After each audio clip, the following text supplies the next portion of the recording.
There are these books that you read and never forget.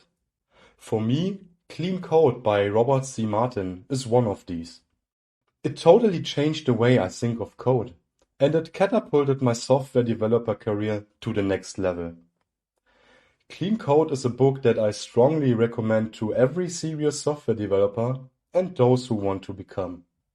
In this video, I want to share with you my top 5 learnings from Uncle Bob's Clean Code. These are the 5 aspects that have the most impact on the quality of the code I write. There is much more to learn from the book, but here comes my personal top 5. So let's get started right away. Here comes number 5. Comments shouldn't lie. Comments, those little side notes in our code. Martin's take is simple. Comments shouldn't lie. When I was at the beginning of my journey as a software developer, I thought it would be good style to put a comment on every line of code. This is also what I was told back then by other developers. Uncle Bob opened my eyes on this one. I've learned to use comments sparingly and only when necessary.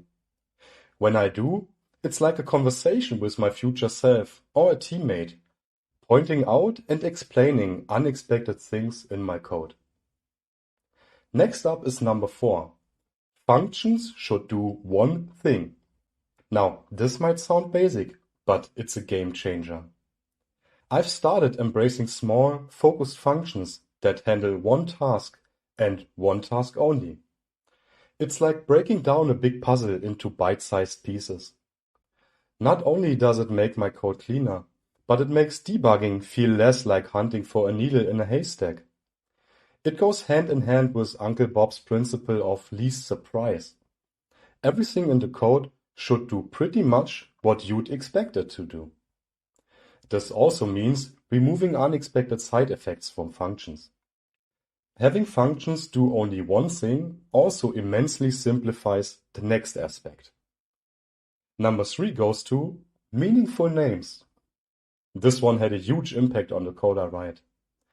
And today, looking back to the code I wrote in the beginning of my journey makes me think, what did I do there?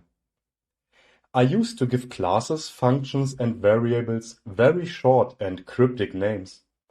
Most of the variables would have names like A, S, X, X1, X2.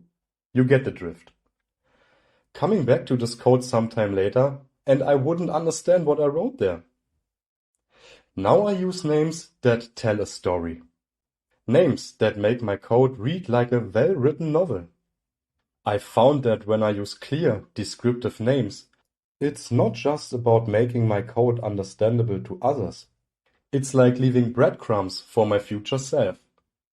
And referring to number 4, how would you want to come up with a meaningful name for a function that does A, then B, then C, and has side effect X? First do A, then B, then C, oh, and also change X. Clearly indicates your method does too much. Almost there. Here comes number 2, SRP, the single responsibility principle. This one in a way is like number 4, functions should do one thing. But this time it's about classes. Formally, the SRP states that classes should have only one reason to change, which means that classes should only have one responsibility. Following this principle has transformed the way I approach coding. It encourages me to design classes with a laser focus, ensuring that each class has a single, well-defined responsibility. This shift has not only made my code more modular and easier to understand, but has fundamentally improved the maintainability of my projects over time. Following the single responsibility principle also dramatically increases the testability of the code I write, making it much easier to mock away part of the system and to test functionality in isolation. And finally, number 1 goes to dry. Don't repeat yourself. This is my personal favorite, and to me it has the biggest impact on my code.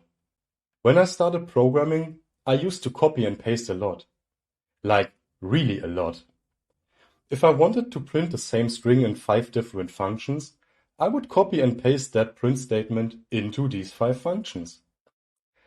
If a function needed to first do A, then B, and then A again, the function would have all the code for A, all the code for B, and then all the code for A again. I think you get the idea. But now, what if that string I printed in 5 places needed to be changed? Maybe because I put a typo in there. Sure, I had to find all those 5 places and had to fix my bug 5 times. What do you think were the chances for me to miss one of these? The same, but even worse, for the function that did A, then B, and then A again. If A needed to be changed, I had to change the code in 2 places. In the code I write today, I try to closely follow the dry principle.